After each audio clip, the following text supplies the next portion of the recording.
بسم اللہ الرحمن الرحیم وَإِذْ يَمْكُرُ بِكَ الَّذِينَ كَفَرُوا لِيُثْبِتُوكَ أَوْ يَقْتُلُوكَ أَوْ يُخْرِجُوكَ وَيَمْكُرُونَ وَيَمْكُرُ اللَّهُ وَاللَّهُ خَيْرُ الْمَاكِرِينَ وَإِذَا تُتْلَىٰ عَلَيْهِمْ آيَاتُنَا قَالُوا قَدْ سَمِعْنَا لَوْ نَشَاءُ لَقُلْنَا مِثْلَ هَٰذَا إِنْ هَٰذَا إِلَّا أَسَاطِيرُ الْأَوَّلِينَ وَإِذْ قَالُوا اللَّهُمَّ إِنْ كَانَ هَٰذَا هُوَ الْحَقُّ مِنْ عِندِكَ فَأَمْطِرْ عَلَيْنَا حِجَارَةً مِّنَ السَّمَاءِ أَوْ ائْتِنَا بِعَذَابٍ أَلِيمٍ وَمَا كَانَ اللَّهُ لِيُعَذِّبَهُمْ وَأَنتَ فِيهِمْ وما كان الله معذبهم وهم يستغفرون وما لهم الا يعذبهم الله وهم يصدون عن المسجد الحرام وما كانوا اولياء ان اولياء الا المتقون ولكن اكثرهم لا يعلمون وما كان صلاتهم عند البيت الا مكاء وتصديا فذوقوا العذاب بما كنتم تكفرون ان الذين كفروا ينفقون اموالهم ليصدوا عن سبيل الله فسينفقونها ثم تكون عليهم حسرة ثم يغلبون والذين كفروا الى جهنم يحشرون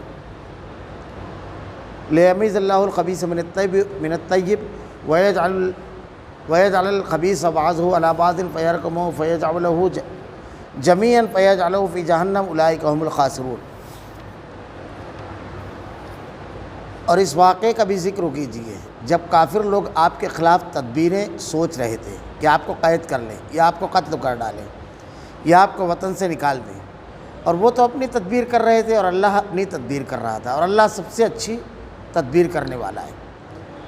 اور جب ان کافروں پر ہماری آیتیں پڑھی جاتی ہے تو کہتے ہیں کہ ہم نے یہ کلام سن لیا، اگر ہم چاہیں تو ہم بھی ایسا کلام کہہ دیں، یہ تو کچھ بھی نہیں، صرف پہلے لوگوں کی قصے کہانیاں ہیں۔ اور جب ان لوگوں نے کہا کہ اللہ اگر یہ قرآن تیری طرف سے واقعی ہے تو ہم پر آسمان سے پتھر برسا یا ہم پر کوئی دردناک عذاب لے آ، اور اللہ ایسا نہ کرے گا ان میں آپ کو ہوتے ہوئے ان کو عذاب دے، اور اللہ ان کو عذاب نہ دے گا اس حالت میں کہ وہ استغفار بھی کرتے ہیں۔ اور ان میں کیا بات ہے کہ ان کو اللہ سزا نہ دے، حالانکہ وہ لوگ مسجد حرام سے روکتے ہیں، جبکہ وہ لوگ اس مسجد کے متولی بھی نہیں، اس کے متولی تو صرف متقی لوگ ہی ہیں، لیکن اکثر لوگ علم نہیں رکھتے۔ اور ان کی نماز خانہ کعبہ کے پاس صرف یہ تھی، سیٹیاں بجانا، تالیاں بجانا، سو اپنے کفر کے سبب اس عذاب کا مزہ چکھو۔ بے شک یہ کافر لوگ اپنے مالوں کو اس لیے خرچ کر رہے ہیں کہ اللہ کی راہ سے روکیں، سو یہ لوگ تو اپنے مالوں کو خرچ کرتے ہی رہیں گے، پھر وہ مال ان کے حق میں باعث سے حسرت ہو جائیں گے، پھر مغلوب ہو جائیں گے اور کافر لوگ جہنم کی طرف اکٹھا کیے جائیں گے، تاکہ اللہ ناپاک کو پاک سے الگ کر دے اور ناپاکوں کو ایک دوسرے سے ملا دے، بس ان سب کو ایک اکٹھا ڈھیر کر دے، پھر ان سب کو جہنم میں ڈال دے، یہی لوگ پورے خسارے میں ہیں۔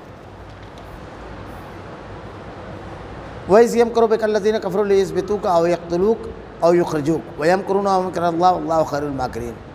اور اس واقعے کا بھی ذکر کیجیے جب کافر لوگوں نے آپ کے خلاف خفیہ تدبیریں سوچ رہے تھے، آپ کو قید کر لیں یا آپ کو قتل کر ڈالیں یا آپ کو وطن سے نکال دیں،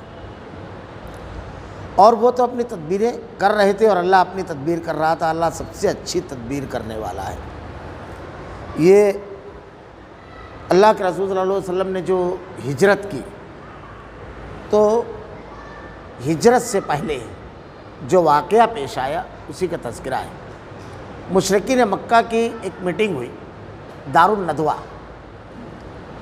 اس میں تمام کے تمام قبائل کے سردار جمع ہوئے، اور اس میں شیطان ابلیس بھی انسان کی شکلوں میں شریک ہوا۔ جب یہ لوگ سب بیٹھے تو ان لوگوں کے آپس میں گفتگو بھی کہ کیا کیا جائے اللہ کے نبی کے بارے میں، تو پہلی رائے یہ آئی کہ ان کو قید کر دیا جائے، اور اس وقت تک قید رکھا جائے بیڑیاں ڈال کر کے جب تک کہ ان کو موت نہ آ جائے۔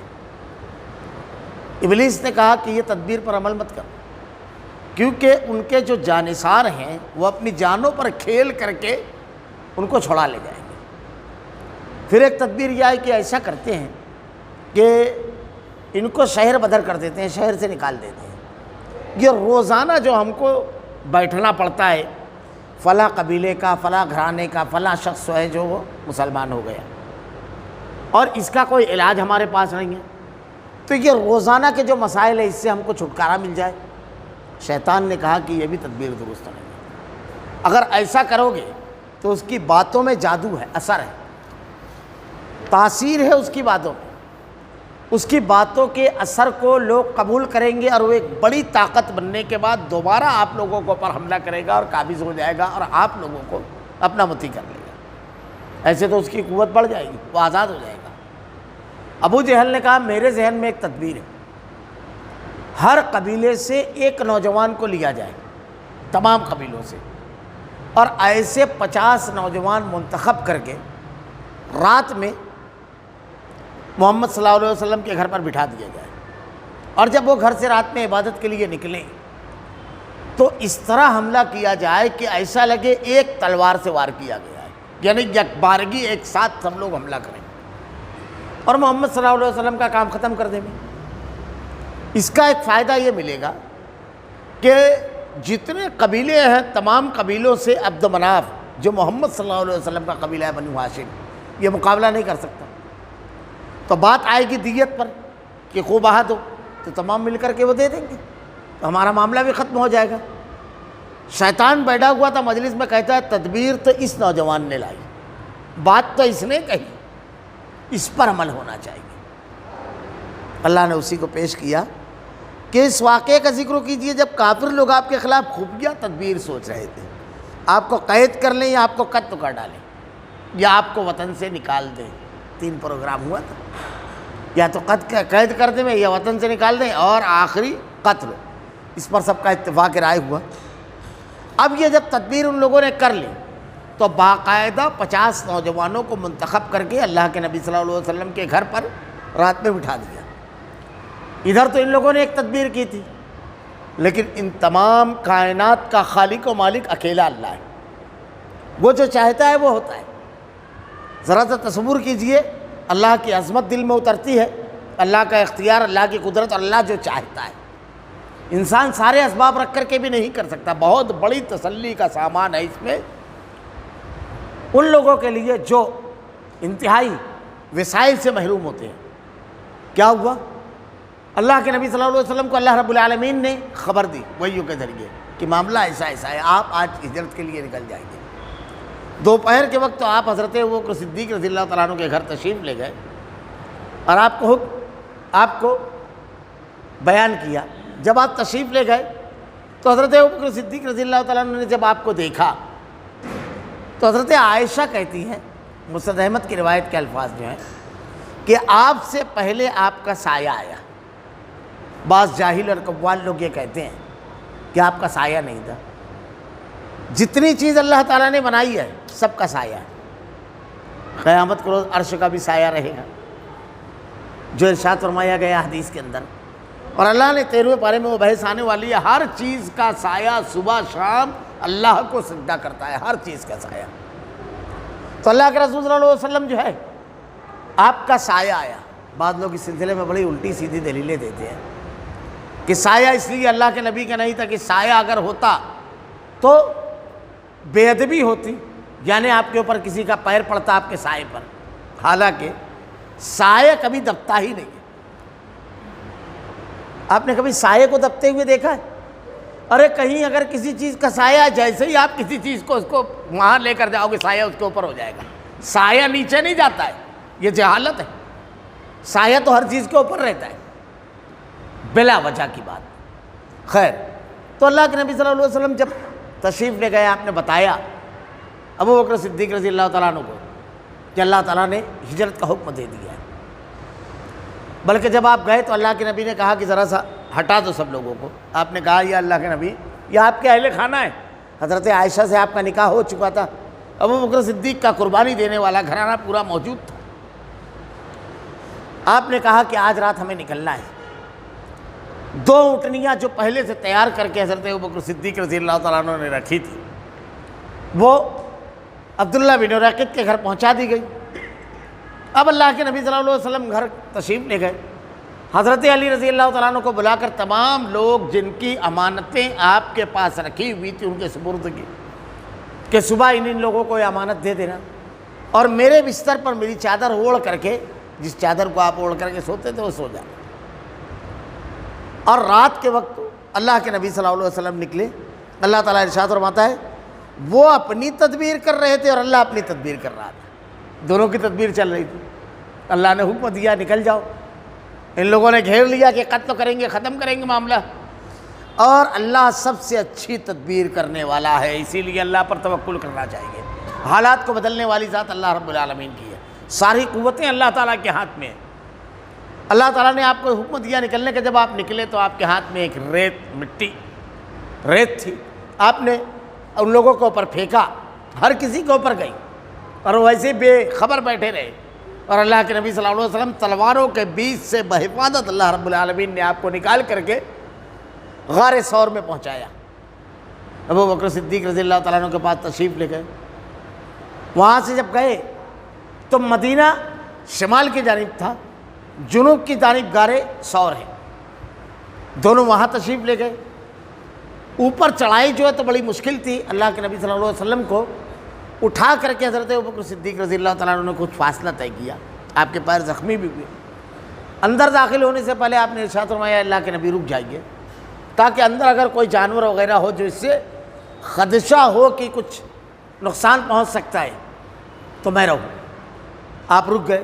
آپ نے غار کی صفائی کی اور اس کے بعد اللہ کے نبی صلی اللہ علیہ وسلم تشریف لے گئے.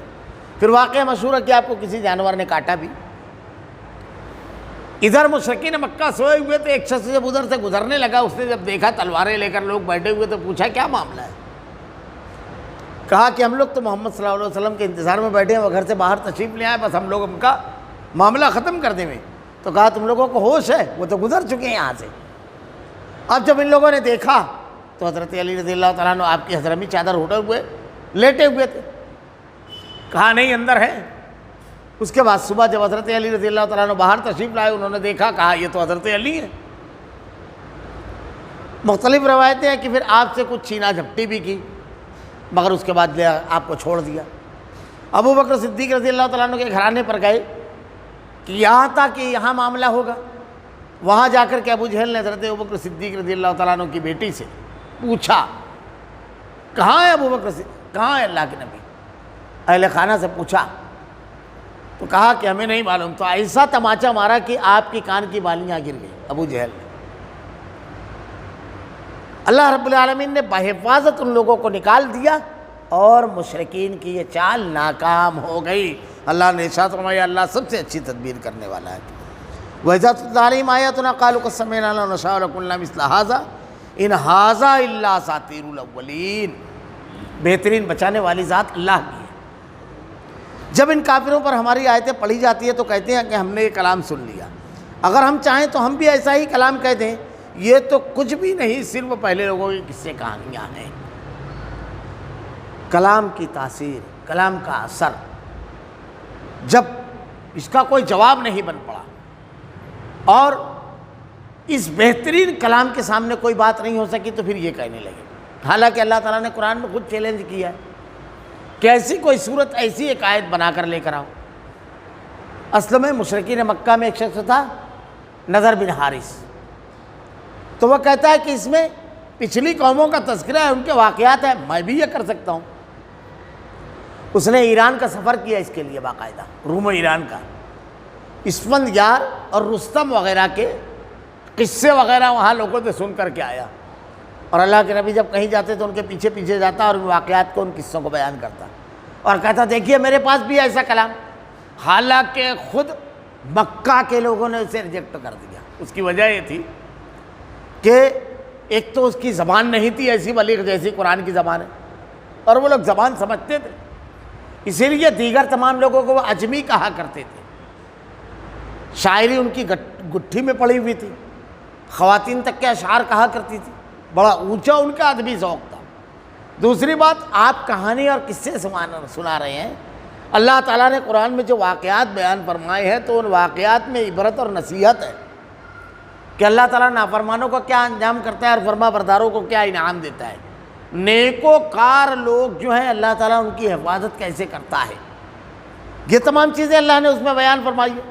اور پھر واقعے کے جملوں میں اور بھی بہت سارے اسباق ساتھ میں چلتے ہیں جو اصول اور ضابطے. میں نے کئی مرتبہ اس میں کہا ہے کہ اللہ نے قرآن میں کہا ہے لقد کان فی قصصہم عبرۃ لاولی الالباب ما کان حدیثا یفترا ولکن تصدیق الذی بین یدیہ وتفصیل کل شیء وہدی ورحمۃ لقوم یؤمنون. یہ واقعات ہم بیان کر رہے ہیں, اس میں لقد کان فی قصصہم عبرۃ لأولی الالباب، عقل مندوں کے لیے اس میں عبرت ہے، نصیحت ہے۔ اور واقعات قرآنی جو ہیں، قرآنی واقعات، اس کی عبرت اور نصیحت، اگر آپ ایک ایک واقعے پر غور کریں، حضرت نوح علیہ السلام کا واقعہ غور کیجیے، کتنے عبرت اور نصیحت ہے اس میں۔ پہلی چیز تو یہ کہ اللہ تعالیٰ کہتا ہے استغفروا ربکم انہ کان غفارا یرسل السماء علیکم مدرارا ویمددکم باموال وبنین، قوم کا معاملہ۔ مشرکین ہیں، نافرمان ہے، اللہ تعالیٰ کہتا ہے کہ اگر استغفار کرو گے تو اللہ تعالیٰ تم پر آسمان سے موسلادھار بارش برسائے گا، مال اور اولاد کے ذریعے اللہ تعالیٰ تمہاری مدد کرے گا۔ استغفار کا فائدہ بیان کیا گیا واقعی میں۔ حضرت نوح علیہ السلام نے لیلا و نہارا، رات دن ان کو سمجھایا 9.5 سال تک۔ خیر کا کام کرنے والوں کے لیے ایک اصول ہے کہ ہم کو یہ نہیں دیکھنا ہے کتنی مدت تک ہم نے کام کیا، کس ٹائم کام کیا، رات دن کام، تنہائی مجلس ہر جگہ، بس ہم کو اپنا کام کرنا ہے۔ نتیجہ بہت محدود تعداد نے لوگوں نے قبول کیا۔ ہم کو نتیجے کا نہیں، ہم کو اپنے کام پر نظر رکھنی ہے کہ ہم نے اپنی ڈیوٹی، اپنا جو فریضہ ہے، اپنی جو ذمہ داری ہے، اس کو کما حق ادا کیا ہے نہیں۔ حضرت نوح علیہ السلام نے نتیجے پر نہیں بلکہ اپنی جو ذمہ داری تھی اس کے اوپر، اور آدمی اگر اپنی ذمہ داری پر نظر ڈالتا ہے، اپنی ذمہ داری کا اس کو صحیح احساس ہوتا ہے، وہ کامیاب ہو جاتا ہے۔ پھر حضرت نوح علیہ السلام کے سامنے آپ کا بیٹا غرقاب ہوا، کئی چیزیں اس میں، نبی کا بیٹا تھا، عمل نہیں تھا، عذاب کا مستحق ہوا۔ نبی کے خاندان میں بھی ہوگا اگر نیکی، عمل اور اللہ تعالیٰ کے اوپر صحیح عقیدہ نہیں ہوگا، عمل نہیں ہوگا، دین نہیں ہوگا تو عذاب ملے گا۔ ایسا نہیں ہے کہ آپ کسی پیر کے ہاتھ پر بیعت ہو جائے اور وہ لے کر کے آپ کو جنت میں چلا جائے گا۔ ایسا نہیں ہے کہ آپ کسی فرقے میں چلے گئے اور جنتی ہو گئے۔ ایسا نہیں ہے کہ آپ کسی خاندان میں سید بس آپ ختم معاملہ آپ کا، ایسا نہیں ہے۔ اللہ کے ہاں معاملہ یہ ہے وَجَعَلْنَاكُمْ شُعُوبًا وَقَبَائِلَ لِتَعَارَفُوا إِنَّ أَكْرَمَكُمْ عِندَ اللَّهِ أَتْقَاكُمْ۔ ہم نے تم کو مختلف برادریوں میں بانٹا، قبیلے میں، اس لیے کیوں؟ اس لیے نہیں کہ فلاں برادری بہت اونچی ہے، فلاں برادری بہت نیچی ہے، نہ، لِتَعَارَفُوا، ایک دوسرے کو پہچانو۔ إِنَّ أَكْرَمَكُمْ عِندَ اللَّهِ أَتْقَاكُمْ، اللہ کے نزدیک عزت والا وہ ہے جو سب سے زیادہ نیک ہوگا۔ عزت نیکی اور عمل کی بنیاد پر، کسی بھی برادری سے اس کا تعلق ہو، کردار اگر اس کا ہے تو بہت اچھی ہے بات، ورنہ اللہ کے نبی کا چچا تھا ابو لہب، تبت یدا ابی لہب، اللہ تعالیٰ نے ارشاد فرمایا تیرے ہاتھ ٹوٹ جائیں، یہ معاملہ ہے۔ پھر آپ کے سامنے آپ کا بیٹا غرقاب ہوا، آپ بچا نہیں سکے، زندہ نبی، کوئی مردہ کیا بچائے گا؟ بچانے والی ذات اللہ کی ہے۔ یہ سارے اسباق ہیں، حضرت ابراہیم علیہ السلام، حضرت موسیٰ، حضرت قوم عاد، قوم سمود، قوم شعیب کے واقعات دیکھیے، حضرت آدم کا واقعہ دیکھیے۔ اب یہ نظر بن حارث کس سے بتا رہا ہے؟ نہ اس میں کوئی عبرت ہے، نہ اس میں کوئی نصیحت ہے، نہ اس واقعے سے کوئی آدمی کی اور چیز تبدیل ہونے والی ہے، بھلا کوئی موازنہ رہے گا اس سے؟ زبان کا تو کوئی تعلق ہی نہیں ہے۔ تو اللہ تعالیٰ نے اس کو پیش کیا کہ جب ان لوگوں کہا ہم بھی ایسا کلام لا دیں، کہاں ہے وہ کلام؟ قرآن جب سے نازل ہوا آج تک ہے، اِنَّا نَحْنُ نَزَّلْنَا الذِّكْرَ وَإِنَّا لَهُ لَحَافِظُونَ، اللہ نے اس کو نازل کیا اور اسی کی حفاظت اللہ ہی کرنے والا ہے۔ اس کی حفاظت کی ذمہ داری اللہ تعالیٰ نے لی۔ اس کو اپنے سینوں میں محفوظ رکھنے والے کروڑوں اربوں ہیں۔ دنیا کی کوئی کتاب نہیں ہے جس کا ایک ایک حرف لوگوں کو یاد ہو، 2 صفحہ یاد نہیں ہوتا، تھک جاتا ہے آدمی، لیکن قرآن ہے، یہ اسی حفاظت کی ذمہ داری ہے۔ کیا ایسا کلام لائیں گے آپ جو کلام اس وقت کو نظر بن حارث نے پیش کیا تھا، آج کسی آدمی سے پوچھیے تو بتا بھی نہیں سکتا؟ کیا موازنہ ہے؟ کیا اس میں ہدایت کا سامان ہے؟ کیا اس میں رہبری اور رہنمائی ہے؟ کیا اس میں بیوی کے حقوق ہے؟ کیا اس میں بچوں کے حقوق ہے؟ کیا اس میں پڑوسی کے حقوق ہے؟ کیا اس میں مالداروں کے حقوق، کیا غریبوں کے حقوق ہے؟ کیا حاکم کو کیسا رہنا چاہیے، اس کی تفصیلات ہے؟ محکوم کے ساتھ کیا کرنا چاہیے، اس کی تفصیلات ہے؟ کسی ملک کی داخلہ اور خارجہ پالیسی ہے، میدان جنگوں کے ضابطے ہیں اس کے اندر، تجارت کے اصول ہیں اس میں، گفتگو کیسے کی جائے، یہ تمام چیزیں اس میں بتائی گئی ہے۔ بچوں کی تربیت کیسے کی جائے، نکاح کس سے کیا جائے، بیوی کا جو ہے کتنا حق ہے، شوہر کا کتنا حق ہے، مرنے کے بعد ترکہ کس طرح تقسیم کیا جائے، کیا یہ تمام تفصیلات ہے اس میں؟ زندگی میں قدم قدم پر پیش آنے والے مسائل کا حل اس میں موجود ہے۔ آپ جب کہہ رہے ہو آپ تو خود اپنے مسائل کو حل کرنے کی صلاحیت نہیں رکھتے، ساری دنیا کے انسانوں کے لیے اور وہ بھی ایسا ضابطہ جو دل سے آدمی تسلیم کر لے. کیا ہے یہ کہتے ہیں وَإِذْ قَالُوا اللَّهُمَّ إِنْ كَانَ هَذَا هُوَ الْحَقُّ مِنْ عِنْدِكَ فَأَمْطِرْ عَلَيْنَا حِجَارَةً مِنَ السَّمَاءِ أَوْ ائْتِنَا بِعَذَابٍ أَلِيمٍ. جب ان لوگوں سے کہا کہ اے اللہ اگر یہ قرآن، جب ان لوگوں نے کہا اے اللہ اگر یہ قرآن تیری طرف سے واقعی ہے تو ہم پر آسمان سے پتھر برسا یا ہم پر کوئی دردناک عذاب لیا. جب آدمی کفر میں، مخالفت میں بہت آگے چلا جاتا ہے تو اس کی زبان سے بڑے غیر محفوظ جملے نکلتے ہیں. یہی کہا ان لوگوں نے. کبھی کبھی حق اور باطل کی گفتگو ہوتی ہے تو آدمی کیا کہتا ہے، ارے وہ اتنی بڑی شخصیت ہے میں نہیں مانوں گا، جا. ایک شخص سے ہم نے سنا کہ تقلید کا خوگر تھا، استغفر اللہ استغفر اللہ استغفر اللہ. اس نے ایسا جملہ کہا کہ جسم نہیں روح تک کانپ گئی کہ میں یہ تو نہیں چھوڑوں گا ان کی پیروی نبی کے علاوہ کی، چاہے مجھ کو جہنم میں ڈال دیا جائے. استغفر اللہ العظیم. بڑی دور تک کے چلا جاتا ہے. اللہ محفوظ رکھے ایسی ہر چیز سے ہر بندہ مومن. تو کبھی کبھی عقیدت و محبت، کبھی کبھی نفرت آدمی کو بہت دور لے کر کے چلی جاتی ہے. اس میں اعتدال ہونا چاہیے. اللہ تعالیٰ نے یہی کہا والذین آمنوا اشد حبا للہ یحبونہم کحب اللہ. اہل ایمان کی محبت اللہ کے لیے بڑی شدید ہوتی ہے. دوسروں کی محبت جو ہے دوسروں کے لیے شدید ہوتی ہے. اب وہ اپنی محبت میں اور عداوت اور نفرتی نے اللہ تعالیٰ نے کیا کہا، یہ قرآن ہے. ابھی اگلی آیت کیا پڑھی آپ نے، ایسا بنا لے آئیں گے. اللہ تعالیٰ نے کہا شنآن قوم علی اللہ تعدلوا اعدلوا هو اقرب للتقوی. کسی قوم کی دشمنی تم کو اعتدال سے نہ ہٹا دے گی. اعتدال سے ہٹی بھی بات ہے. آپ عذاب کیوں مانگ رہے ہیں؟ آپ یہ بتائیے کہ یہ دیکھیے یہ دستور حیات جو ہمارے پاس ہے، ہم نے جو بنایا ہے یہ آپ سے بہتر ہے. اب یہ کیسے پیش کرتے؟ سمیہ کو قتل کرنے والا ابو جہل یہ جملہ کہہ رہا ہے، قاتل کہے گا یہ. لوگوں کو حقوق کا غصب کرنے والے، غلام بنانے والے، ظلم کرنے والے، تشدد کرنے والے، گالیاں دینے والے، سازش کرنے والے اپنے کو خیر والا کہیں گے؟ ہرگز نہیں کہہ سکتے. تو بڑی دور تک جاتا ہے دشمنی اور عداوت میں. لیکن اسلام اعتدال والا دین ہے. اس نے معتدل رکھا ہے. بڑا مشہور واقعہ، ایک صحابی زکوٰۃ کا مال جمع کرنے کے لیے گئے یہودیوں کے یہاں. تو ان لوگوں نے کہا کہ ایسا کرو، یہ کچھ بڑے صحت مند جانور ہے، یہ رکھ لو اور اس کے بعد ہم لوگ نکال دیتے ہیں، یہ آپ کا اپنا معاملہ رہے گا.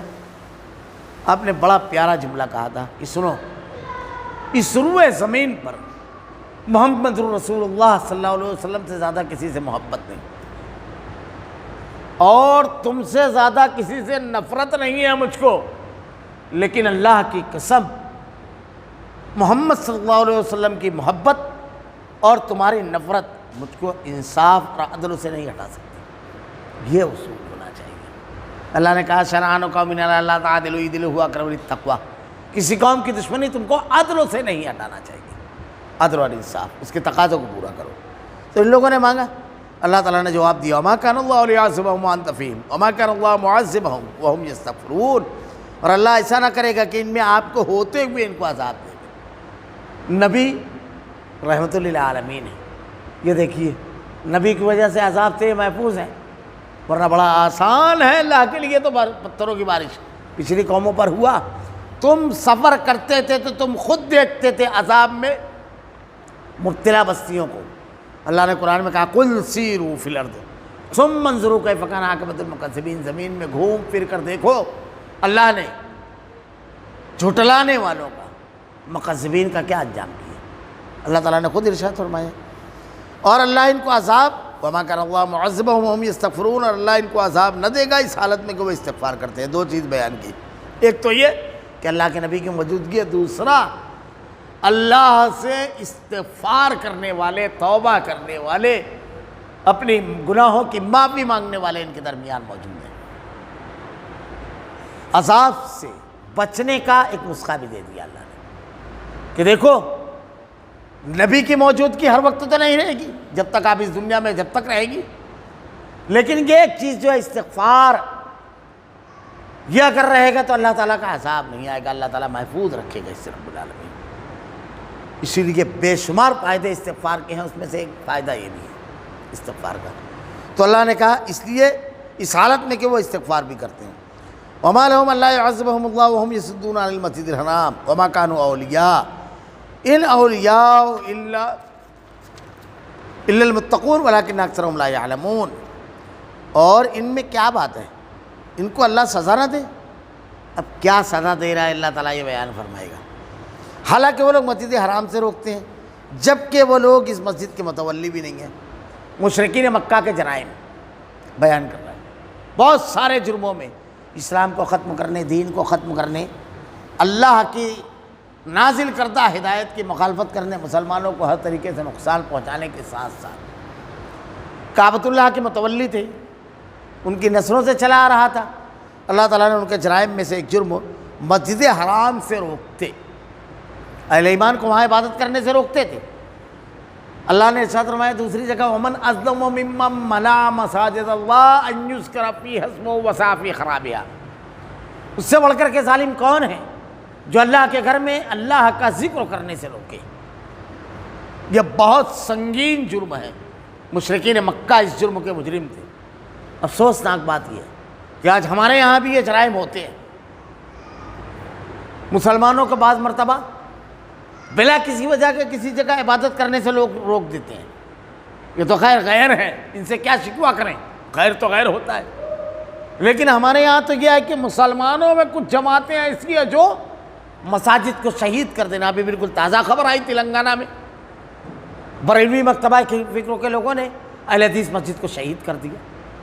اور یہ واقعہ پہلی مرتبہ نہیں ہوا ہے کہ مساجد پر حملہ کیا گیا اور مسجدوں کو توڑا گیا اور شہید کیا گیا۔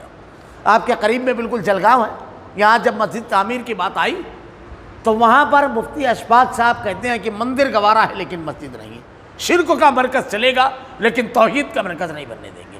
اور اس جملے کے گواہ آج بھی وہاں پر زندہ ہیں، بڑی بڑی شخصیات سب اس میٹنگ میں موجود تھے۔ اس کے آگے آپ ذرا سا جائیے ورن گاؤں چوپھلی پر بنائی گئی مسجد تاکہ اس کی ابتدا کیا جائے، اور جو لوگ چوپھلی اور اس مقام پر رہتے ہیں وہ لوگ وہاں نماز پڑھیں، آج تک اس کو جاری نہیں کرنے دیا گیا۔ ایوت محل میں مسجد بنانے کے لیے نوجوانوں نے ایک جگہ متعین کی، کھڈا کھود رہے تھے، اس طرح مارا گیا کہ نفیس بیگ نامی ایک نوجوان کی ریڑھ کی ہڈی کریک ہو گئی، اور اس کے بعد تبلیغی جماعت کے مرکز میں ان لوگوں کو بلایا گیا، خواتین کو آگے کر دیا گیا، وہاں بلایا گیا۔ نوجوان نے بڑا پیارا جملہ کہا وہاں کے امیر جماعت سے کہ تم ہماری ہڈیاں توڑ سکتے ہو، حوصلے نہیں توڑ سکتے۔ یہ کون سی دین کی خدمت ہے؟ مالیگاؤں کے اندر جعفر نگر کی جو مسجد ہے اس کے بالکل سامنے ایک مسجد کی جگہ خریدی گئی شرارتاً، جبکہ وہاں مسجد کی ضرورت نہیں تھی۔ اہل جعفر نگر نے باقاعدہ اس کی شدید مخالفت کی اور ریکویسٹ کی اہل حدیثوں کی سے آپ جگہ تبدیل کر لیجیے شرارتاً، جبکہ اس مسجد کی جگہ کو خریدتے وقت اس کا لحاظ کیا گیا تھا کہ دیگر مساجد اس سے دور، اور وہاں ایک بڑی تعداد اہل حدیثوں کی تھی۔ اور اللہ کے نبی کی اجازت کے مطابق مساجد میں خواتین کو بھی آنا چاہیے، تراویح کا نظم ہوتا ہے، خطبے کا نظم ہوتا ہے۔ اچھا اہل حدیث حضرات اگر کہیں نماز پڑھنے کے لیے جاتے ہیں تو مختلف شرارتیں کی جاتی ہیں، ان کو نماز سے بھی روکا جاتا ہے۔ یہ طریقہ جگہ تبدیل کی۔ 57 کی جو مسجد ہے اس کو جب تعمیر کے لیے گئے تو باقاعدہ پورے گروہ نے اٹیک کیا اور ایک طویل مدت تک کہ وہاں مسجد بننے سے روکا گیا۔ پاچوڑ کر کے یہاں اورنگ آباد سے آپ آگے جائیے شولہ پور راستے پر ایک گاؤں ہے، باقاعدہ عصر کی نماز کے بعد تبلیغی جماعت کے لوگوں نے باقاعدہ مشورہ کیا اور اس کے بعد آ کر کے مسجد پوری کی پوری زمین کے برابر کر دی۔ اسی ہے یعنی اسی تمل ناڈو کرنا، یہ اس کا واقعہ بتا رہا ہوں میں، حیدرآباد کے قریب نلور میں ایسے ہی ہوا کہ اہل حدیث مسجد کو باقاعدہ آ کر کے پوری کی پوری زمین کے برابر کر دیا گیا، توڑ دیا گیا۔ یہ ایک جگہ کا واقعہ نہیں ہے، مسلسل پے در پے واقعات ہیں۔ ڈاؤن آپ جائیے قریب ہے، یہاں پر مسجد کے اندر خطبے کے دوران کہا گیا، حنیف ملی مالیگاؤں کے شیخ الحدیث تھے وہ، مدرسہ معہد ملت کے، خطبے کے دوران کہتے ہیں کہ حنفی مسلک کی مسجد امام ابو حنیفہ رحمۃ اللہ علیہ کے ماننے والے ہی اس میں عبادت کر سکتے ہیں، اس لیے جو غیر مقلدین مسجد میں سے اٹھ کر کے باہر نکل جائیں۔ دوران خطبہ سب کو مسجد کے باہر کر دیا گیا۔ میں واقعات اگر بیان کرنا شروع کروں، کتنے مقامات پر مسلمانوں نے مساجد کو توڑا، مارا، مسجدوں سے نکالا۔ جی جلگاؤں کا واقعہ بتا رہا ہوں آپ کو، باقاعدہ مسجد میں لے جا کر کے مارا گیا ان نوجوانوں کو۔ لے جا کر کے مارا گیا جب یہ مسجد بنانے کی کوشش کی گئی۔ ایسے واقعات قدم قدم پر ہیں۔ پورے کے پورے علاقے کے لوگوں نے اکولا کی مسجد کو گھیر لیا، پولیس باقاعدہ پولیس نے آ کر کے اس پوری مسجد کو بچایا، ورنہ پورا پختہ ارادہ تھا کہ اس مسجد کو قبضہ کیا جائے یا توڑ دیا جائے۔ دھلگر پٹی کی مسجد امام کو ہٹا دیا گیا، مسجد کا نماز کا ٹائم تبدیل کیا گیا، گھس کر کے وہاں نماز پڑھائی گئی۔ سہارنپور کے اندر اس قسم کا واقعہ ہوا، اور یہ چھوٹی موٹی نہیں، جمعیت العلماء کی نمائندہ شخصیت محمود مدنی، ان لوگوں نے کیا یہ معاملہ، اور اس کے پشت پر رہتے ہیں مساجد میں مسلمانوں کو نماز نہ ادا کرنے دینا، بورڈ لگے رہتے ہیں، یہ مسجد فلاں مسلک کی ہے، اللہ کا گھر نہیں، فلاں مسلک کے مطابق یہاں نماز ہوگی۔ حالانکہ جب 57 کی مسجد کی گفتگو بھی تو ہم نے ان لوگوں سے سوال کیا کہ آپ یہ بتائیے کہ مسجد میں جو آدمی نماز پڑھنے کے لیے آئے گا وہ قیام میں کیا پڑھے گا؟ سورہ فاتحہ ہی پڑھے گا نا، کوئی ایک سورت پڑھے گا، رکوع میں کیا پڑھے گا؟ سبحان ربی العظیم پڑھے گا، سجدے میں کیا پڑھے گا؟ سبحان ربی الاعلیٰ پڑھے گا، دو سجدوں کے درمیان کیا پڑھے گا؟ اللہم اغفر لی، یہ تو وہ دعا بھی نہیں پڑھتے، حالانکہ کہیں ابو حنیفہ رحمۃ اللہ علیہ نے کہا ہے کہ اس دعا کو مت پڑھنا، حدیث میں ہے وہ، قاعدے میں بیٹھ کر آپ نے اتحیات درود شریف اور دعائے معصورہ پڑھے گا، تو آپ ان دعاؤں کو پڑھنے سے روک رہے ہیں، مسجدوں سے جگہ سے آپ سجدے چھین رہے ہو اللہ کا، اللہ کی جہاں پہ جو سجدہ کیا جائے گا، اللہ کی پاکی بیان کی جائے، کم بڑا جرم ہے۔ لیکن افسوس مسلکی عصبیت کی بنیاد پر کچھ نہیں کہا جاتا ہے۔ ایک غیر مسلم جب یہ کرتا ہے تو آپ کو لگتا ہے بہت بڑا ظلم ہے، لیکن مسلمانوں کے اندر اگر یہ کیا جائے، جبکہ ہمارے یہاں ضابطہ ہے لا اکراہ فی الدین، دین میں کوئی زور زبردستی نہیں، اور ان کا جرم صرف یہ ہے کہ وہ کہتے ہیں کہ عبادت صرف اللہ کی، طریقہ صرف رسول اللہ کا، ہم عبادت اللہ کے علاوہ کسی اور کی نہیں کریں گے، طریقہ رسول اللہ کا نہیں۔ آپ سینکڑوں طریقے بنائیں، آپ سینکڑوں پیشوا اور اسوار نمونے بنائیں، ہمیں نہیں، محمد الرسول اللہ کی کامل ذات کے بعد کسی ناقص ذات کی پیروی کی، ہمیں اس کی ضرورت نہیں ہے۔ صرف یہ جرم ہے، یہی جرم مشرکین مکہ کا اللہ بیان کر رہا ہے۔ ان کو کیا بات ہے کہ اللہ ان کو سزا نہ دے؟ آپ چاہتے ہیں اللہ کا انعام آئے گا؟ ہمارے یہاں یہ کر رہی ہے حکومت، یہ کر رہی ہے، آپ کے اعمال کیا ہیں؟ مسجدوں کو شہید کرنا، نمازیوں کو مارنا، جہاں طاقت حاصل ہو وہاں پر، یہ کیا ہے؟ اللہ تعالیٰ کہہ رہا ہے سنیے، حالانکہ وہ لوگ مسجد حرام سے روکتے ہیں۔ اللہ تعالیٰ نے اگر کسی مسجد کا آپ کو ذمہ دار بنایا ہے تو پہلی چیز مسجد جو ہوتی ہے وہ اللہ کا گھر ہوتی ہے۔ ایک آدمی اگر مسجد کے نام پر کسی جگہ تو کو ڈونیٹ کر دیا تو اب وہ کسی کی ملکیت نہیں رہے گی، اس کی بھی۔ اب وہاں پر آپ مؤذن کو لگا رہے ہیں اور وہ پکار رہا ہے حی علی الصلاۃ حی علی الفلاح، آؤ نماز کے لیے، آؤ فلاح کے لیے، بلا شرط شرکت غیر آپ یہ کہہ رہے ہیں۔ اب آپ مسجد بنا رہے ہیں اللہ کی گھر کی، اور قانون آپ کا چلا رہے ہیں۔ آپ کے گھر کے سامنے اگر کوئی سواری کھڑا کرے گا آپ برداشت نہیں کریں گے، حالانکہ آپ کی خریدی نہیں ہے، یہ میرا سامنا ہے، یہاں پر میرے ہی سواری کھڑی ہوگی، میں اس کو استعمال کروں گا، اور اللہ کا گھر ہے اور قاعدہ آپ پورا آپ استعمال کریں گے کہ یہاں یہ نہیں ہوگا، یہ نہیں ہوگا، یہ نہیں ہوگا، آپ کا ضابطہ چلے گا۔ اللہ کا گھر ہے، ہم صرف میڈییٹر ہوتے ہیں، اس میں ذمہ دار ہوتے ہیں تاکہ وہاں اللہ کا ذکر کرنے والے جو افراد آئیں ان کو سہولت دیں تاکہ وہ زیادہ سے زیادہ اللہ کا ذکر کریں، خوب قرآن، خوب نماز، خوب عبادت، مساجد کے دروازے بند کرنے والے، یہ وہی جرم ہے جو مشرکین مکہ نے کیا تھا، اور اللہ تعالیٰ ان کے لیے کافی ہے۔ ہوا واقعات ہیں جو لوگ پیش تھے، میں وہ تفصیل نہیں بیان کر سکتا ورنہ اللہ کی گرفت سے کوئی بچتا نہیں ہے، جتنے پیش تھے، کوئی زندہ جلا دیا گیا، یہ مالیگاؤں کے واقعات ہیں، اور وہ بیان کرتے ہیں کہ یہ دیکھو مسجد کی، اللہ کی گھر کی مخالفت کا انجام ہوا، اور جن لوگوں نے اور مخالفت کی تھی وہ پورا گھرانہ جیل میں، اور یہی آپس میں لڑے، یہ اللہ کی طرف سے تھا۔ اللہ تعالیٰ نے ذلیل کیا، رسوا کیا، اللہ تعالیٰ بہتر انتقام لینے والا ہے۔ اللہ تعالیٰ نے اوپر کیا کہا؟ واللہ ومکر ویمکرون ویمکر اللہ واللہ خیر الماکرین، اللہ کے ذکر سے اللہ کے بندوں کو روکیں گے، اللہ کافی ہوگا تمہارے لیے۔ کہاں ٹکرا رہے ہو، کس سے ٹکرا رہے ہو، احساس ہے؟ اگر کوئی آدمی ذاتی طور پر کوئی مکان خریدے گا، کوئی روکنے جائے گا تو کہیں گے کہ ظلم ہے، اور کوئی اللہ کی عبادت کے لیے کہے تو اس کی خاموشی تائید کرتے ہیں پیچھے سے، یہ سب مجرم ہو سکتے ہیں، سب۔ اللہ سزا نہ دے، حالانکہ وہ لوگ مسجد حرام سے روکتے ہیں، جبکہ وہ لوگ اس مسجد کے متولی بھی نہیں ہیں۔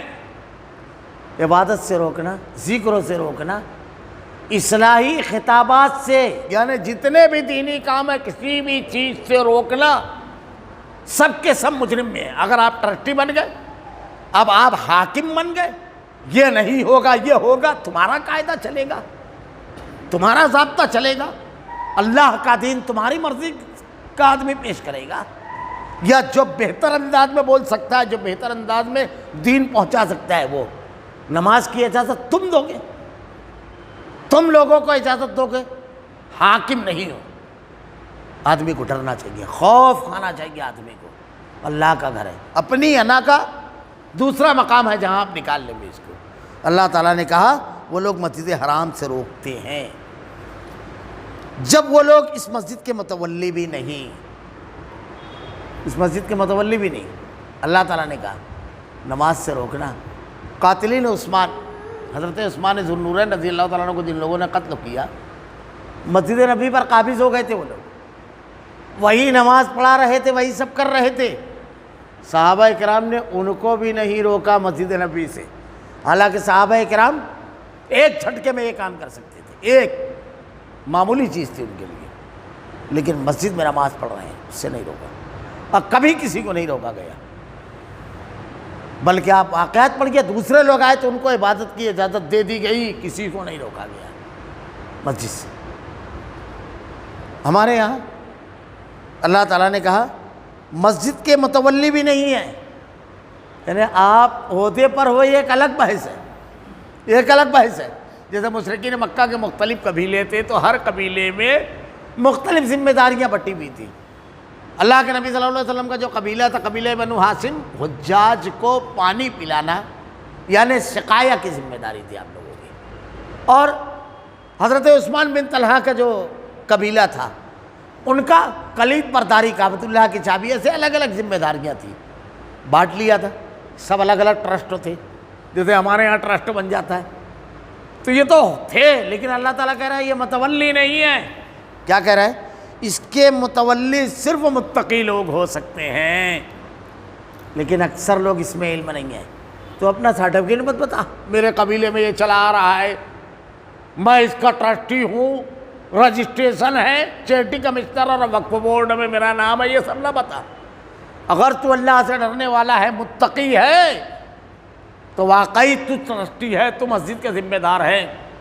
اب دیکھیے مساجد کے اندر ایک آدمی ذمہ دار بن جائے، مساجد کو آباد کرنے کی فکر نہ ہو اس کو، مساجد میں پروگرام ہو رہے ہیں، مساجد میں کیسا خطیب آ رہا ہے، مساجد سے لوگ جڑ رہے ہیں یا نہیں، کتنی سہولت دی جائے، کتنی نرمی بانٹی جائے، جو لوگ دور ہیں ان لوگوں کو لایا جائے۔ آپ ایک چھوٹی سی دکان اور کاروبار لے کر بیٹھتے ہیں تو اس کی ترقی اور اس کو بڑھانے کی فکر مند رہتے ہیں، آپ مسجد کے ذمہ دار بنے تو مسجد کی آباد ہونے، مسجد میں کام کرنے والے افراد، مسجد میں آباد ہونے، مسجد کو آباد کرنے کے لیے جو افراد کی ضرورت ہے ان افراد سے رابطہ، اس پر آپ کی کتنی محنت ہے، کتنی کوشش ہے۔